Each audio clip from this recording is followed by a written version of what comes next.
Assalamualaikum warahmatullahi wabarakatuh. Perkenalkan, nama saya Anggia Adela Ramadhania dari kelas 12 IPA 1. Di sini saya akan menampilkan beberapa gambar yang akan saya presentasikan. Tetapi sebelum itu saya ingin menjelaskan sedikit tentang teori asal-usul kehidupan. Sejak zaman dahulu, beberapa ahli sudah mengeluarkan berbagai pendapat mengenai asal-usul makhluk hidup yang ada di bumi. Dimulai dari teori yang tertua, yaitu 1. Teori abiogenesis. Teori abiogenesis adalah teori yang menyatakan bahwa makhluk hidup berasal dari benda mati. Aneh kan? Tapi begitulah pandangan di masa lampau. Ini terjadi karena orang-orang pada zaman dahulu mendapatkan fakta dari hal yang dia lihat saja. Bagaimana orang pada masa itu menganggap ikan dan katak berasal dari lumpur, karena melihat makhluk itu muncul dari lumpur. Seperti yang terlihat dari isi teorinya, penganut dari abiogenesis adalah ilmuwan-ilmuwan di masa lampau, seperti Aristoteles, yang kemudian Anthony van Leeuwenhoek, seorang Belanda, pada tahun 1677 ikut mendukungnya. Anthony memperlihatkan melalui mikroskopnya bahwa makhluk rendik berasal dari jerami, lalu pada abad ke-19 teori ini disanggah. 2. Teori biogenesis. Teori biogenesis adalah teori asal-usul kehidupan yang menyatakan bahwa makhluk hidup berasal dari makhluk hidup lain. Adapun para ilmuwan yang mengemukakan teori ini, Francesco Redi, Lazzaro Spallanzani, dan Louis Pasteur. Mereka melakukan pengamatan tersendiri yang lebih terencana dan terstruktur. Pada gambar pertama di sini ada percobaan Francesco Redi.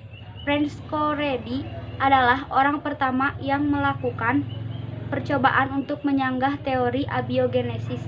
Redi membuat percobaan dengan memasukkan daging ke dalam 2 buah toples.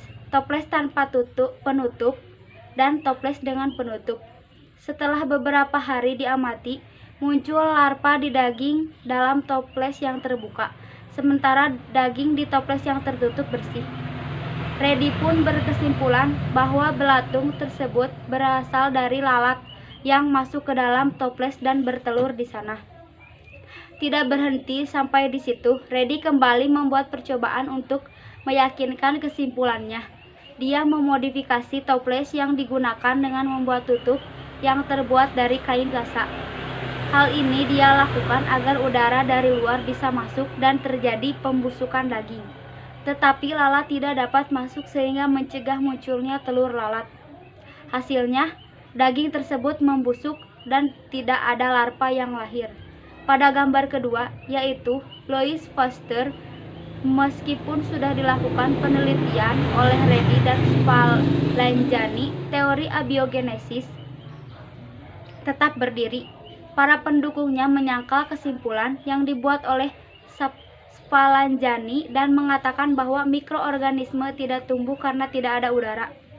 Menurut mereka, udara dibutuhkan untuk menyokong kehidupan, sampai akhirnya Louis Pasteur, ahli biokimia kebangsaan Prancis, berhasil menyempurnakan percobaan Spallanzani sekaligus mematahkan teori abiogenesis. Pasteur memodifikasi salah satu wadah yang digunakan Spallanzani dengan wadah labu berleher panjang. Untuk apa? Leher panjang ini berguna sebagai indikator yang memberitahukan bahwa masih ada hubungan antara labu dan udara di luar. Lalu bagaimana hasilnya? Setelah dipanaskan dan didiamkan beberapa hari, ternyata air kaldu yang ditempatkan di labu berleher panjang tetap jernih, tetapi di bagian ujung lehernya muncul banyak debu dan kotoran. Sementara pada wadah yang terbuka mengandung mikroorganisme. Eksperimen ini pun mematahkan teori abiogenesis dan menghasilkan teori baru dengan 3 isi sebagai berikut. 1. Omne vivum ex oppo, semua makhluk hidup berasal dari telur. 2. Omne opum ex vivo, semua telur berasal dari makhluk hidup. 3. Omne vivum ex vivo, semua makhluk hidup berasal dari makhluk hidup.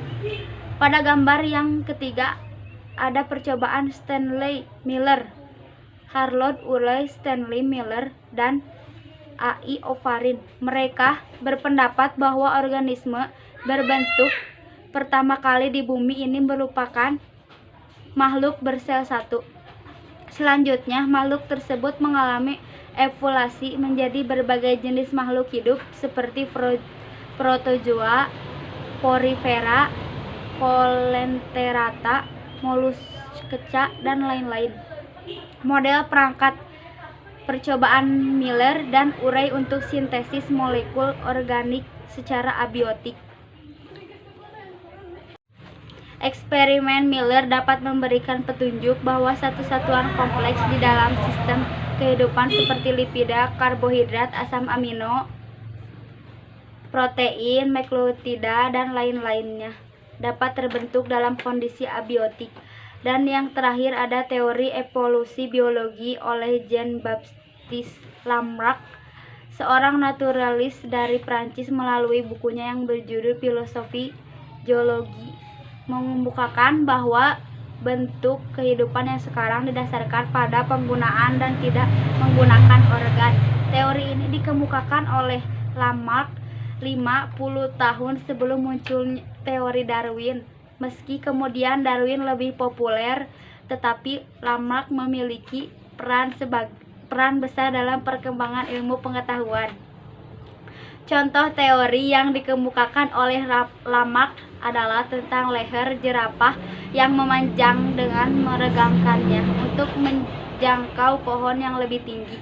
Sifat fisik ini nantinya akan diturunkan pada jerapah generasi berikutnya. Kata Use, mengacu pada organ yang digunakan oleh hewan ini akan terus tumbuh dan berkembang, sementara itu di Use mengacu pada organ yang tidak digunakan oleh kawan tersebut dengan sendirinya akan tereduksi. Lamarck mengemukakan bahwa kaki dan leher jerapah pada zaman dahulu berbentuk mirip dengan kuda, yaitu berleher dan berkaki pendek, tidak sepanjang jerapah sekarang. Namun karena sumber makanan mereka berada di pohon yang tinggi, maka dianggap muncul dorongan dari jerapah untuk meregangkan lehernya agar dapat menjangkau sumber makanan yang berada pada pohon yang tinggi. Dorongan internal inilah yang menyebabkan eksperimen Miller dapat memberikan petunjuk bahwa satu satuan kompleks di dalam selama masa kehidupan seperti lipida, karbohidrat, asam amino nantinya akan diturunkan protein, nukleotida, dan lain-lainnya sehingga dapat terbentuk dalam kondisi abiotik. Yang memiliki dan yang terakhir ada teori evolusi biologi oleh Jean-Baptiste merupakan adaptasi dari nenek seorang naturalis dari Prancis melalui bukunya yang berjudul Filosofi Geologi, mengemukakan bahwa bentuk kehidupan yang sekarang didasarkan pada penggunaan dan tidak menggunakan organ. Teori ini dikemukakan oleh Lamarck 50 tahun sebelum munculnya teori Darwin. Meski kemudian Darwin lebih populer, tetapi Lamarck memiliki peran besar dalam perkembangan ilmu pengetahuan. Contoh teori yang dikemukakan oleh Lamarck adalah tentang leher jerapah yang memanjang dengan meregangkannya untuk menjangkau pohon yang lebih tinggi. Sifat fisik ini nantinya akan diturunkan pada jerapah generasi berikutnya. Kata Use, mengacu pada organ yang digunakan oleh hewan ini akan terus tumbuh dan berkembang, sementara itu di Use mengacu pada organ yang tidak digunakan oleh kawan tersebut dengan sendirinya akan tereduksi. Lamarck mengemukakan bahwa kaki dan leher jerapah pada zaman dahulu berbentuk mirip dengan kuda, yaitu berleher dan berkaki pendek, tidak sepanjang jerapah sekarang. Namun karena sumber makanan mereka berada di pohon yang tinggi, maka dianggap muncul dorongan dari jerapah untuk meregangkan lehernya agar dapat menjangkau sumber makanan yang berada pada pohon yang tinggi. Dorongan internal inilah yang menyebabkan leher jerapah menjadi panjang selama masa hidupnya. Bentuk anatomi tubuh jerapah ini nantinya akan diturunkan pada generasi berikutnya, sehingga muncul keyakinan bahwa jerapah yang memiliki leher panjang saat ini merupakan adaptasi dari nenek moyangnya dahulu kala.